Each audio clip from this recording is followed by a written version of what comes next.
Thinking of exiting your business or taking on a private equity partner to help you grow faster? BizNexus has you covered.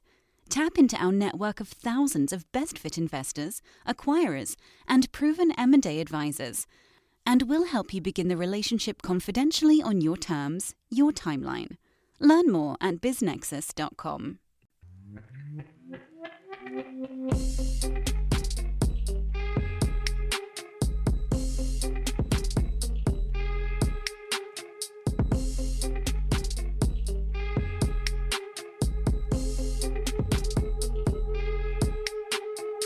Disclaimer from the always present legal team. Podcast conversations don't necessarily reflect the views of BizNexus Incorporated. Everything you hear is informational news and updates from around the industry. We're not recommending any investments. We're not offering any investment advice. Be sure to do your own homework.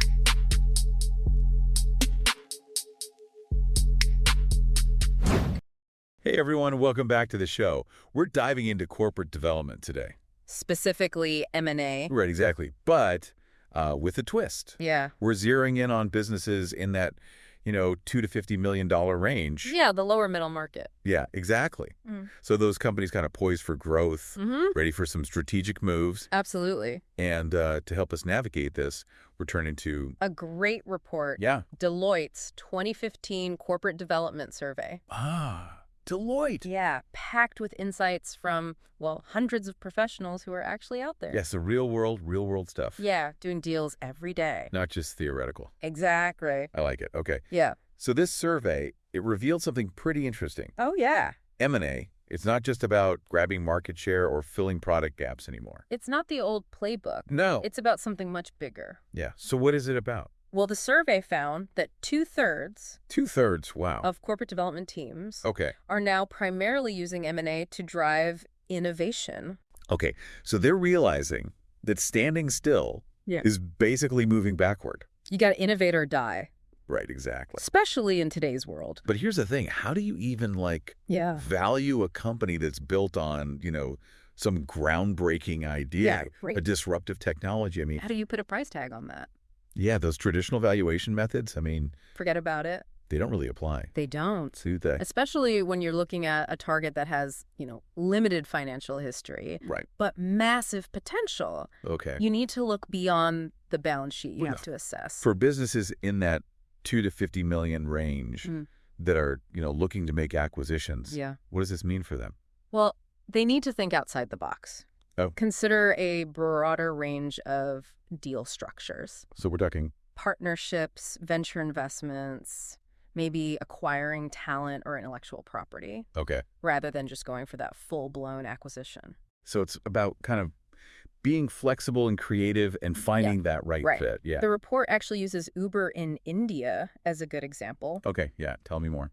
So Uber, they didn't just make one big splashy acquisition to get into India. Right. They made a series of deals, partnerships across that entire ecosystem. Oh, interesting. Ride hailing, food delivery. They even got into financial services over there. Wow. They were weaving together these different pieces to create this powerful presence. So it's not just one and done. One big buy. Not anymore. Okay, so we got innovation, and we need to be flexible in how we approach these deals. Right. But how do you even find these companies? That's the million-dollar question. Yeah, I mean, you would think in today's world it wouldn't be that hard. You'd think so. But this survey had some interesting findings on that front. Yeah. They found that... Well, companies say that their employees are the best source of deals. Yeah. Makes sense, right? Yeah. But those employees only directly originate 38% of deals. 38%. That's it. That's lower than I would have guessed. I know, right? You'd think your own team would be the most plugged in. Yeah, for sure. But everyone's bandwidth is stretched thin these days. Okay, yeah, it's true. Even in corporate development. So what can companies do? I mean, is it just... Well, that's where this idea of a magnetic corporate reputation comes in. Okay, magnetic corporate reputation. What does that even mean? Okay, so think of it this way. You want to be the company that innovative startups and entrepreneurs are excited to work with. Right. You want them knocking on your door, not the other way around. Okay. And 60% of leaders, they're investing in becoming those preferred acquirers. So they're kind of like cultivating that magnetic appeal. Cultivating that. Okay, I like it. Yeah, so it's about being active in your industry. Okay. Attending conferences, being visible, but also showcasing a collaborative mindset. So it's nice. It's consume and destroy. It's let's build something great together. Right. And it's like, if you treat those past acquisitions well, word gets around. Word gets around. Exactly. It's like, online reviews for M&A. Think about it. If your past acquisition targets are singing your praises. That's a powerful endorsement. That's a pretty powerful endorsement, yeah. Like, would you be happy to endorse this company? Yeah. That kind of self-awareness is a real differentiator in the M&A market. Okay, now when we talk about M&A, we often think of hostile takeovers, right? Yeah. Shareholder activism aimed at breaking companies up. Yeah, exactly. But this report, it presented a different angle on shareholder activism. Okay, so tell me, how is it different? Well, nearly 25% of the respondents, right, they said their companies were actually more likely to engage in M&A because of pressure from activist investors. Okay, but not for the reasons you might think. Not for breaking things up. So what are they doing it for? Growth. Oh, interesting. Activists are pushing for M&A as a tool for growth. Okay, so it's almost like they're saying, hey, you've got a good foundation here. Let's build something bigger and better. Yeah, I like it. So this completely changes the game for corporate development teams. Yeah. They can't just react to activist pressure anymore. Right. They need a proactive M&A strategy in place. They need to be ready. A prioritized target list before those activists come knocking with their own ideas. Yeah. The report actually highlighted David Piott, the former CEO of Allergan, and his experience defending the company from an activist investor. Sure. It's a stark reminder that no company is immune to this pressure. No matter how successful. And as Piott emphasized, the best defense is a good offense. So be prepared. Be prepared. Have a plan, yeah. Exactly. Don't wait for somebody else to tell you how to grow your business. Right. Now, even with the best plan, the most innovative deals, there's still one crucial element that can make or break it all. Investor relations. Absolutely. You can have the most incredible acquisition lined up. But if it tanks your stock price, that's a problem. Big problem. Yeah. You got to keep those investors happy. So what did Deloitte find about the role of investor relations in all this? Well, this is where a lot of companies fall short. Okay. IR is often brought in way too late in the game. Really? Only 20% of executives said that IR is critical to deal success. You would think that keeping investors happy would be a top priority. Yeah, you would think so. But the perception seems to be that IR is more about putting out press releases after the fact. Right. Not as a strategic partner throughout the whole process. But here's the thing. Investor relations, when done well, it's about building a genuine two-way street with your investors. Absolutely. It's about understanding their concerns, their priorities. And making sure that your M&A strategy aligns with their expectations. Aligns, yeah. The report had a great example with Pfizer. Oh, yeah. Their IR team is deeply involved in shaping the investment thesis for deals. Oh, and then addressing any potential concerns that investors might have. So that's a really smart approach. Really smart. By bringing IR in early, you're mitigating risk. Absolutely. You're building confidence and trust with investors. It's all about transparency and a shared vision, especially when navigating the complexities of M&A. This has been so insightful. We've covered a lot of ground, from the rise of innovation-driven deals to the evolving role of shareholder activism and the importance of IR. And we're just getting started. Stay tuned for even more great insights. Coming up after the break. Welcome back. We've been talking about how the M&A landscape is changing, especially for businesses in that $2 to $50 million range. Right, that sweet spot. Yeah, exactly. The lower middle market. Yeah. It's not just about getting bigger anymore. Yeah, it's strategic. It's about strategic growth. Yeah. That fuels innovation. And aligns with investor expectations. Exactly. And we've been unpacking some of these findings from Deloitte's 2015 Corporate Development Survey. Right. But I'm sure people are ready for that. The good stuff. Yeah, how to actually put these insights into action. Playbook? Yeah. The playbook, exactly. So give it to me. What are some concrete steps that companies can take? All right. So first and foremost, it's time for a strategic review of your M&A activities. Of your existing... Yeah. Ask yourself honestly. Okay. Do our current M&A efforts actually support innovation and long-term growth? So we're not just chasing deals. No. Are you strategically targeting assets that are going to give you a competitive edge? So taking a step back, making sure everything's aligned. Alignment is key. Aligning, with your overall business goals. Exactly. And it's not a one-time thing. Right. You got to regularly evaluate your deal pipeline. Okay. Your target criteria, and just, make sure they're still relevant. It's a constantly A evolving. framework, it's always changing. Okay. So that's step 1, strategic alignment. Okay, step 1, strategic alignment. Got it. Step 2, Lay it on me. this one might be a little uncomfortable, Oh, boy. but it's time for a relationship checkup. A relationship checkup. Reach out to those companies you've acquired in the past. Okay. Have honest conversations with them About your deal style, the integration process. so how did it really go? Yeah, exactly. How did things go? So you're getting feedback. Seeking feedback, Yeah. understanding how you're perceived as an acquirer. Were you the good guy or the bad guy? Right. Were you a true partner? Or were there some bumps along the way? And this goes back to that idea of building a magnetic corporate reputation. Right.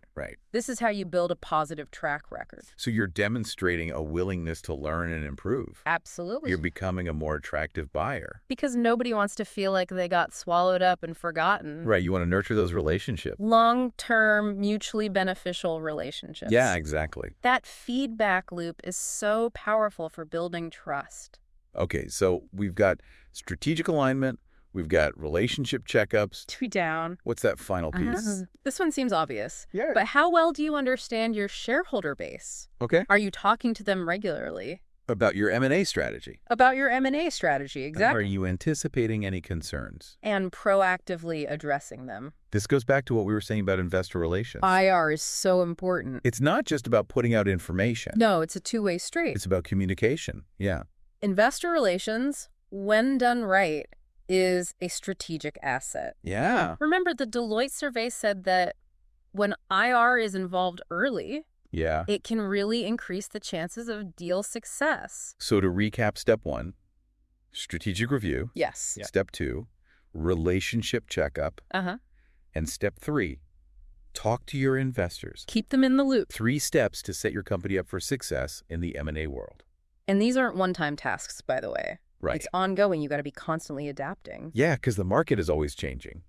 Exactly. The M&A landscape is constantly evolving. You got to stay agile. To thrive, you have to be proactive, agile, and always learning. So much good stuff here. We're just scratching the surface. And we are back for the final part of our deep dive into corporate development. Really focusing in on those companies Yeah. in that $250 million range. Yeah, we've been talking about how the M&A game has changed. It's a whole new ballgame. Yeah, it's not about scale anymore. It's about using acquisitions to fuel innovation And we've got to build a strong reputation. and keep those investors happy. Yeah, exactly. So Transparency is key. as we kind of wrap up here, Yeah. I want to zoom out a little bit. Big picture. Yeah, big picture. What does all this mean for the future of M&A? Well, the lower middle market is becoming a real hotbed of activity.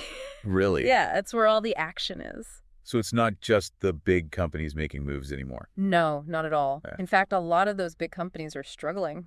Oh, interesting. Yeah, they're looking to the lower middle market. To acquire Yeah, to find those cutting-edge technologies and business models. that they can't develop in-house. Exactly. It's kind of an ecosystem. It is, yeah. Big companies need the small companies to stay ahead. And the small companies need the big companies to scale. Yeah, that makes a lot of sense. It's a win-win. And this creates a ton of opportunities It does. for businesses in the lower middle market Especially if they play their cards right. if they're strategic about it. Build a solid reputation Yeah, become an attractive partner. and keep those investors informed. Yeah, so it's not even just about getting acquired. Right.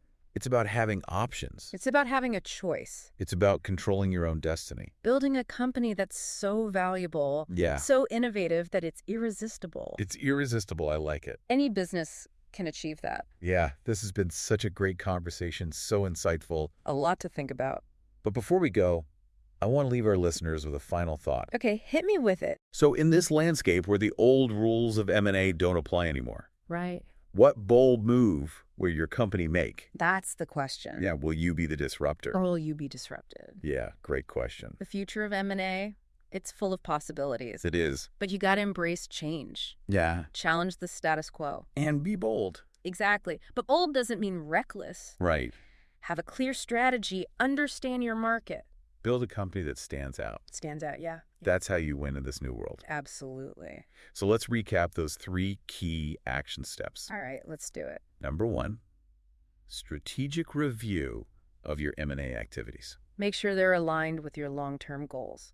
Number 2, reach out to those companies you've acquired. Get that honest feedback. Yeah, build that magnetic corporate reputation. Attract the best. And number 3, have a real conversation with your investors. Keep them in the loop. Build that trust. Transparency is key. These 3 steps, they'll set you up for success Without a doubt. in this ever-evolving M&A world. It's always changing. Thanks for joining us. Yeah, this was fun. See you next time. Acquiring a business? BizNexus simplifies it. Access thousands of updated opportunities in our DIY marketplace or supercharge team sourcing with OmniSource, your all-in-one platform for on-market, off-market, and coming-soon deals. Scale smarter today. Learn more or book a demo at www.biznexus.com.